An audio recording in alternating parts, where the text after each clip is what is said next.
बिस्मिल्लाहिर्रहमानिर्रहीम। जो आज हम लोगों का टॉपिक है उसका नाम है पिट्यूटरी ग्लैंड। आज हम लोगों ने देखना है कि पिट्यूटरी ग्लैंड क्या होता है, किस तरह का फंक्शन जो होता है कंट्रोल करता है बॉडी के अंदर, कहाँ पे ये लोकेटेड होता है और जो मेन इम्पोर्टेंस है हमारी बॉडी के डिफरेंट हार्मोनल सिक्रीशंस के अंदर वो क्या है। सबसे पहले तो ये जानना ज़रूरी है कि पिट्यूटरी ग्लैंड क्या है। तो हम इसके बारे में कहते हैं कि this is an endocrine gland. Endocrine ये ग्लैंड है। एंडोक्राइन ग्लैंड का मतलब क्या है कि जितने भी ग्लैंड्स हमारी बॉडी के अंदर सिक्रीशंस करते हैं और हार्मोनल सिक्रीशंस प्रोड्यूस करते हैं, और वो सिक्रीशंस हमारे डिफरेंट जो सिस्टम्स होते हैं उनको कंट्रोल कर रही होती हैं, यानी कि जो इनसाइड सिक्रीट हो रहे होते हैं बॉडी के, उनको हम कहते हैं एंडोक्राइन। तो पिट्यूटरी ग्लैंड पार्ट है हमारे एंडोक्राइन ग्लैंड सिस्टम का। और ग्लैंड हम कहते हैं ऐसे हमारे सेल्स बॉडी के जो कि बनाते जो हार्मोन्स हैं उनको एक जगह पे बना रहे होते हैं, लेकिन उनका फंक्शन जो होता है वो कहीं और पे हो रहा होता है। यानी कि एक जगह पे हार्मोन सिक्रीट होगा और दूसरी जगह पे उसको ट्रांसफ़र किया जाएगा ताकि वहाँ पे जाके वो कोई भी फंक्शन कंट्रोल करे। जैसे कि हमारा ग्रोथ हार्मोन है, तो वो सबसे पहले बनना तो जो है वो स्टार्ट होगा जो हमारे हाइपोथैलेमस का पार्ट है वहाँ से, या फिर जो हमारा एंटीरियर लोब है पिट्यूटरी ग्लैंड का वहाँ से, लेकिन वो हमारी ओवरऑल बॉडी की ग्रोथ को कंप्लीट कर रहा होता है, ओवरऑल बॉडी की ग्रोथ को कंट्रोल कर रहा होता है। तो इसलिए हम कहते हैं कि ऐसे ऐसी सिक्रीशंस जो कि एक जगह पे प्रोड्यूस हो रही हैं दूसरी जगह पे ट्रांसफ़र हो रही हैं, उन सिक्रीशंस को जो है वो बनाने के अंदर रोल होता है ग्लैंड का, और ग्लैंड को कंट्रोल कर रहे होते हैं डिफरेंट हमारे ब्रेन के सेल्स, बॉडी के डिफरेंट जो सेल्स होते हैं वो उनको कंट्रोल कर रहे होते हैं। अब सबसे पहले हम हमारे पास है क्वेश्चन कि व्हाट इज़ दिस ग्लैंड। तो मैंने जैसे आपको बताया कि ये एंडोक्राइन ग्लैंड है। पिट्यूटरी ग्लैंड जो है इसको हम एक और नाम भी देते हैं जिसको हम कहते हैं हाइपोफाइसिस सेरिब्री, यानी कि इसकी जो लोकेशन है वो कहाँ पे मौजूद होती है। हाइपोफाइसिस का वैसे जो मीनिंग लिया जाता है वो ये है कि पिट्यूटरी ग्लैंड का दूसरा नाम हाइपोफाइसिस है, लेकिन अगर हम इसके लिटरल मीनिंग्स के अंदर जाते हैं तो इसका मतलब होता है कि ये प्रेजेंट होता है बिलो और सेरिब्री, यानी कि जो हमारी हमारी स्कल है या सेरिब्री है, जो आउटर कवरिंग होती है वो जो ब्रेन को प्रोटेक्ट कर रही होती है। तो ये एक ऐसा ग्लैंड है जो कि हमारे ब्रेन के अंदर मौजूद होता है, इसलिए हम इसको कहते हैं हाइपोफाइसिस सेरिब्री। अगर हम इसके नेचर को देखते हैं या हम इसके स्ट्रक्चर को देखते हैं तो इसके स्ट्रक्चर जो होता है वो नज़र आ रहा होता है, ओवियड स्ट्रक्चर है इसका। और यहाँ पे डायग्राम में देखें तो हमें ओवियड स्ट्रक्चर यानी कि एग शेप जो है वो कम्प्लीटली ना तो राउंड है, ना ही ये वो है सर्कुलर है, ना ही ये स्क्वायर है, बल्कि ये एक ट्रायंगुलर शेप का स्ट्रक्चर हमें नज़र आ रहा है। जिस तरह से हमारे पास एग होता है तो एग का जो स्ट्रक्चर है वो भी ओवियड स्ट्रक्चर होता है। तो जो पिट्यूटरी ग्लैंड है ये भी बिल्कुल छोटा सा, हम अगर इसके वेट की बात करें तो 0.5 ग्राम इसका वेट होता है इन एडल्ट्स। अडल्ट का मीन्स ये है यहाँ पे कि अगर हम बात करें छोटे जो बेबीज़ होते हैं उनके अंदर, या तो इसका साइज़ छोटा होगा जिस तरह से डेवलपमेंट कंप्लीट होती है। आफ्टर एडल्सेंस अगर हम देखते हैं तो इसका जो मैच्योर पर्सन के अंदर साइज़ होता है वो होता है 0.5 ग्राम। अच्छा, ये कहाँ पे लोकेटेड होता है? It is present below the hypothalamus. इसकी जो लोकेशन है वो है हाइपोथैलेमस के नीचे। अब यहाँ पे हमारे पास 2 सेल्स हैं और ये मतलब कि ऊपर इतना रीजन है जो कि मैंने यहाँ पे कंप्लीट ड्रॉ नहीं किया, लेकिन आप ये कंसिडर करें कि ये हमारे पास जो 2 सेल्स बनाए गए हैं ये हाइपोथैलेमस के सेल्स हैं। तो हाइपोथैलेमस से थोड़ा सा नीचे हमारे पास ये ग्लैंड मौजूद होता है, और ये हाइपोथैलेमस के साथ किस पॉइंट के थ्रू कनेक्टेड होता है? It is connected with the help of infundibulum. अब इनफंडीबुलम क्या है? हमारे पास एक स्टॉक है, एक कह लें कि एक रीजन है, एक फाइबर टाइप स्ट्रक्चर होता है जो कि इसको यानी कि पिट्यूटरी ग्लैंड को कनेक्ट कर रहा होता है हाइपोथैलेमस के साथ। तो सपोज फॉर एग्जांपल अगर ये जुड़ा हुआ होगा हाइपोथैलेमस के साथ ओवरऑल, तो हम कहते हैं कि ये जुड़ा होता है विद द हेल्प ऑफ इनफंडीबुलम। अच्छा, उसके बाद अगर हम बात करें इसके फंक्शन की कि ये क्या है, तो सबसे पहले हम इसके पार्ट्स की बात कर लेते हैं कि पिट्यूटरी ग्लैंड की कितने पार्ट्स होते हैं। पिट्यूटरी ग्लैंड के बेसिकली 3 पार्ट्स होते हैं। सबसे पहले हम कहते हैं इसका एक एंटीरियर लोब होता है। अब साथ-साथ जो है वो डायग्राम में भी देखते जाएँगे तो ये हमारे पास इतना रीजन जो है ये एंटीरियर लोब का आ गया। देन हमारे पास आ गया पोस्टीरियर लोब, और जो हमारे पास इसका मीडियन लोब होता है वो छोटा होता है, और वो कहाँ पे दोनों के सेंटर में मौजूद होता है। तो anterior, median and posterior lobe, 3 lobe इसके मौजूद होते हैं। अच्छा, अब जो एंटीरियर लोब है ये सबसे ज़्यादा इम्पोर्टेंट होता है, और इसको हम एक और नाम देते हैं, it is also known as master gland. Master gland का मतलब ये है कि जो कि अदर ग्लैंड या हार्मोनल सिक्रीशंस को भी कंट्रोल कराएगा, यानी कि ना सिर्फ अपना काम करेगा बल्कि बाकी ग्लैंड्स को भी कंट्रोल करेगा उनकी सिक्रीशंस के अंदर। तो इसलिए एंटीरियर लोब जो है ये बड़ा भी होता है और ये मोस्ट इम्पॉर्टेंट है। अच्छा, उसके बाद मेन जो इसका फंक्शन है पिट्यूटरी ग्लैंड का वो क्या है? हार्मोनल सिक्रीशंस में हेल्प करना।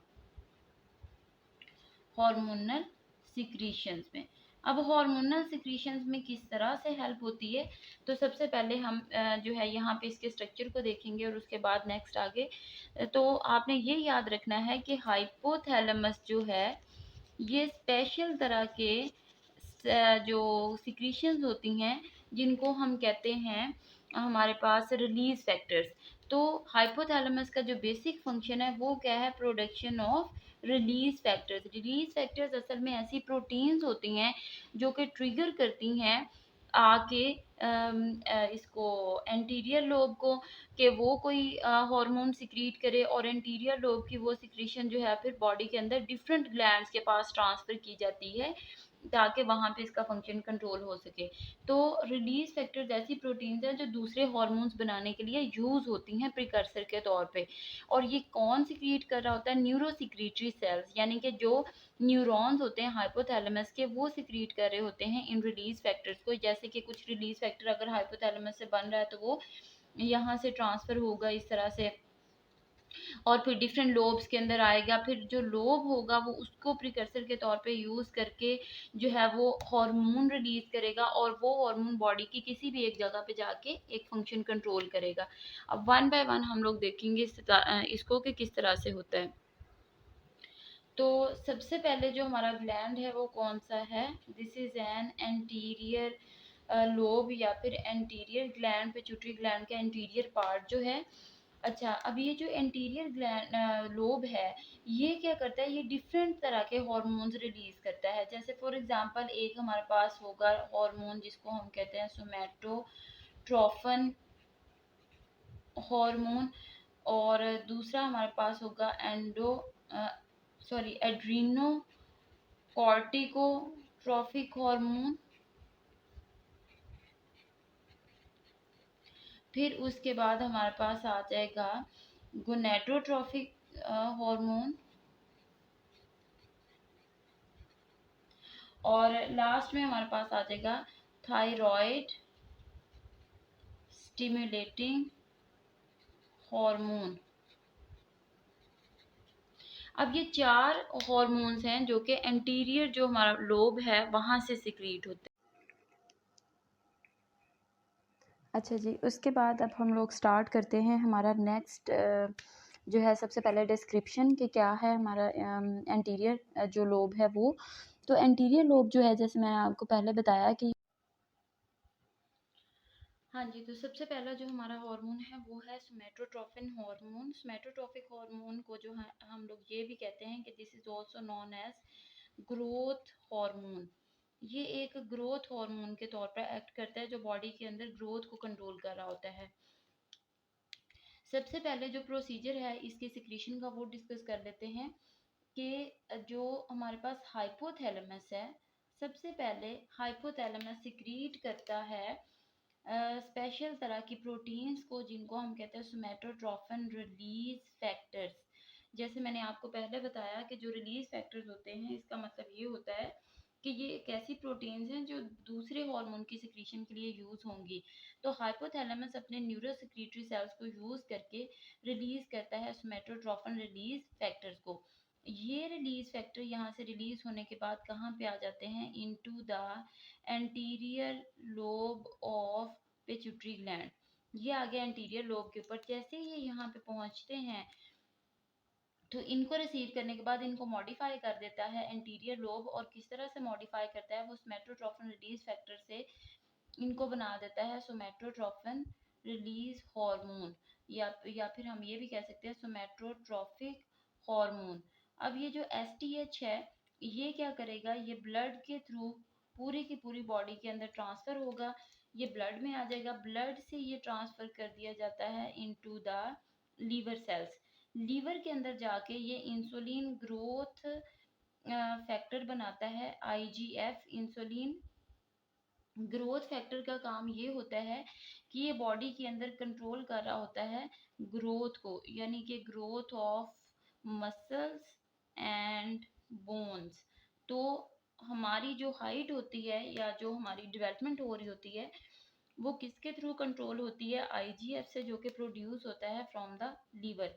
ये एक हमारे पास पाथवे यूज होता है सोमैटोट्रोफिक हार्मोन के सिंथेसाइज होने का। तो हाइपोथैलेमस से ये सिंथेसाइज होना स्टार्ट होता है, रिलीज फैक्टर्स की फॉर्म में एंटीरियर लोब के पास पहुंचता है, वो इसको हार्मोन बनाने के बाद ब्लड में ट्रांसफ्यूज करते हैं। ब्लड के थ्रू ये फिर आ जाता है लीवर के अंदर, लीवर के अंदर आके ये मॉडिफाई होता है इनटू आईजीएफ। और आईजीएफ बॉडी की डिफरेंट ग्रोथ जो पैरामीटर्स होते हैं उनको कंट्रोल करता है। अब हमारे पास यहाँ पे दो चीज़ें हैं। सबसे पहले हम कहते हैं इंक्रीज इसका लेवल, और दूसरी बात हम यहाँ पे बात करेंगे डिक्रीज लेवल। अब इस बात का क्या मतलब है कि अगर हमारे पास एसटीएच जो कि हमारा हार्मोन है, अगर हमारे पास एसटीएच की कंसंट्रेशन हो जाए ज़्यादा, यानी कि अगर ये मोर सिक्रीट हो जाए, तो ये एक कंडीशन बनाता है जिसको हम कहते हैं गाय गिगेंटिज्म। अब गिगेंटिज्म कब होता है, इन अर्ली लाइफ, यानी कि जब डेवलपमेंट हमारी एडल्सेंस की तरफ हम आ रहे होते हैं, तो तब अगर ये ज़्यादा सिक्रीट हो जाए तो बहुत ज़्यादा ओवर हाइट जो है वो अचीव होती है।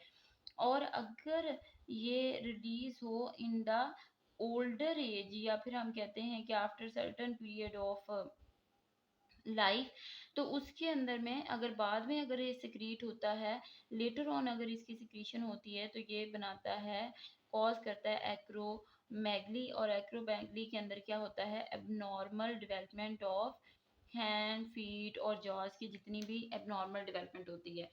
अगर इसकी जो हमारे पास लेवल है सिक्रीशन का, वो जो है सप्रेस हो जाता है, या फिर लो सिक्रीशन होती है, या फिर अंडर सिक्रीशन होती है, तो इसके रिजल्ट के अंदर क्या होगा कि जो हमारी बॉडी है वो डिवार्फिज्म की तरफ आ जाएगी, यानी कि जो हाइट है वो प्रॉपरली अटेन नहीं होगी। इसके बाद जो हमारा सेकंड हार्मोन है उसको हम कहते हैं थायराइड स्टिमुलेटिंग हार्मोन। अब थायराइड स्टिमुलेटिंग हार्मोन का क्या काम है, थायराइड स्टिमुलेटिंग जब हमारे पास सोमैटोट्रोपिन हार्मोन के साथ मिलता है, तो ये ग्रोथ को ही कंट्रोल कर रहा होता है। थायराइड ग्लैंड जो होता है हमारी बॉडी के अंदर मौजूद होता है इनटू द नेक रीजन। और नेक के अंदर ये कहाँ पे होता है, जो हमारा वॉइस बॉक्स होता है उससे नीचे। तो वॉइस बॉक्स के नीचे अगर हम अपने गले में देखें तो हमारे पास थायराइड ग्लैंड मौजूद होता है। ये बहुत ही छोटे लोब्स की फॉर्म में होता है और इस तरह से इसकी शेप होती है। इसके लेटरल साइड के ऊपर अगर हम देखें तो हमारे पास दो ग्लैंड्स और मौजूद होते हैं जिनको हम कहते हैं दे आर पैराथायरॉइड ग्लैंड। तो थायराइड ग्लैंड का मकसद क्या होता है, सबसे पहले अगर इसकी सिक्रीशन को देखें तो हाइपोथैलेमस जो है ये सिक्रीट करता है थायरोट्रोफिन रिलीज फैक्टर्स को। ये रिलीज फैक्टर्स यहाँ से सिक्रीट होने के बाद या बनने के बाद आ जाते हैं इनटू द एंटीरियर ग्लैंड। और एंटीरियर ग्लैंड के पास या एंटीरियर लोब के पास आने के बाद एंटीरियर लोब फिर सिंथेसाइज करता है थायराइड स्टिमुलेटिंग हार्मोन को। ये हार्मोन फिर कहाँ पे आता है, इनटू द थायराइड ग्लैंड। और थायराइड ग्लैंड इसके पहुंचने के बाद बनाता है थायरोक्सिन और या फिर टेट्रा आइडोथायोनिन या फिर ट्राई आइडोथायोनिन। ये तीन चीज़ें जो हैं इसके बाद बनती हैं। थायरॉइड स्टिमुलेटिंग हार्मोन ने अब क्या करना है, इसने आके जो इसने आने के बाद जो हमारे पास थायरॉइड ग्लैंड है उसके थ्रू डिफरेंट तरह की सिक्रीशंस बनानी है, जिनमें थायरोक्सिन भी है, T4 भी है, टेट्राआइडोथायनिन और ट्राइआइडोथायनिन। और इनकी सिक्रीशंस का मकसद क्या होता है कि जब ये थायरोक्सिन लेवल बॉडी के अंदर सिक्रीट होता है तो ये कंबाइन होता है विद द सोमेटोट्रोफिन हार्मोन, और फिर ये बॉडी के अंदर ग्रोथ को कंट्रोल कर रहा होता है, मेटाबॉलिज्म को कंट्रोल कर रहा होता है। इस तरह की जो एक्टिविटीज़ होती हैं वो इससे कंट्रोल की जाती हैं। तो अगर ये हम कहते हैं कि हमने रैपिड डेवलपमेंट और ग्रोथ को अचीव करना है तो उसके लिए अच्छे थायरोक्सिन, जैसे जैसे थायरोक्सिन बढ़ता जाएगा थायरॉइड स्टिमुलेटिंग हार्मोन लेस होता जाएगा, और अगर हमारे पास ये लेस होगा तो फिर हमारे पास थायरॉइड स्टिमुलेटिंग हार्मोन ज़्यादा होगा, और वाइस वर्सा ये दोनों होते हैं। थर्ड नंबर के ऊपर हमारे पास आ जाते हैं। थर्ड हमारे पास हार्मोन है एड्रीनो कॉर्टिकोट्रॉफिक हार्मोन। एड्रीनोकॉर्टिकोट्रॉफिक हार्मोन क्या होता है? ऐसा हार्मोन जो कि वर्क करेगा on adrenal glands. Adrenal glands हमारे पास ऐसे ग्लैंड्स होते हैं जो किडनीज के ऊपर प्रेजेंट होते हैं, और ये क्या करते हैं, बॉडी के अंदर जितना भी स्ट्रेस लेवल होता है उसको, जितनी भी प्रोटीन्स की लार्जर मॉलिक्यूल्स की ब्रेकडाउन होती है उनके अंदर यूज होते हैं। अब होगा क्या, सबसे पहले हमारे पास हाइपोथैलेमस क्या करेगा, सबसे पहले सिक्रीट करेगा एड्रीनोकॉर्टिकोट्रॉफिक रिलीज फैक्टर्स को, या फिर कॉर्टिकोट्रॉफिक रिलीज फैक्टर्स। ये रिलीज फैक्टर्स आके आ जाएंगे हमारे पास एंटीरियर लोब के ऊपर। एंटीरियर लोब में पहुंचने के बाद यहाँ से रिलीज होगा एड्रीनोकॉर्टिकोट्रॉफिक हार्मोन। ये हार्मोन रिलीज होने के बाद आ जाएगा किडनी के अंदर, और किडनी से इस हार्मोन को, यानी कि जो हमारे पास एड्रीनोकॉर्टिकोट्रॉफिक हार्मोन होता है, इस हार्मोन को फिर किडनी जो है वो यूज़ करती है डिफरेंट तरह के जो फंक्शंस होते हैं बॉडी के अंदर, जैसे कि स्टीरॉयड लेवल को कंट्रोल करने के लिए बॉडी के अंदर, या स्ट्रेस लेवल को कंट्रोल करने के लिए, और जितने भी हमारे पास ग्लाइको मॉलिक्यूल्स होते हैं जैसे ग्लाइकोप्रोटीन्स हैं, ग्लाइकोलिपिड्स हैं, उनकी ब्रेक डाउन के लिए जो है ये यूज़ हो रहा होता है। तो इसलिए इसका जो है वो मेजर फंक्शन इसी तरह से हम जो है वो डिस्कस करते हैं कि हमारे पास बॉडी के अंदर इंपॉर्टेंट फंक्शंस को कंट्रोल करने के लिए ये यूज़ होता है। अच्छा, उसके बाद हम कहते हैं कि किस फॉर्म के अंदर ये आ रहा होता है, तो ये आ रहा होता है कॉर्टिसोल। लास्ट हमारे पास है गोनेडोट्रोफिक हार्मोन। गोनेडोट्रोफिक हार्मोन जो है वो मेल और फीमेल रिप्रोडक्टिव सिस्टम को कंट्रोल करते हैं, तो वो हम जो है वो नेक्स्ट लेक्चर में देखेंगे इंशाल्लाह। Thank you.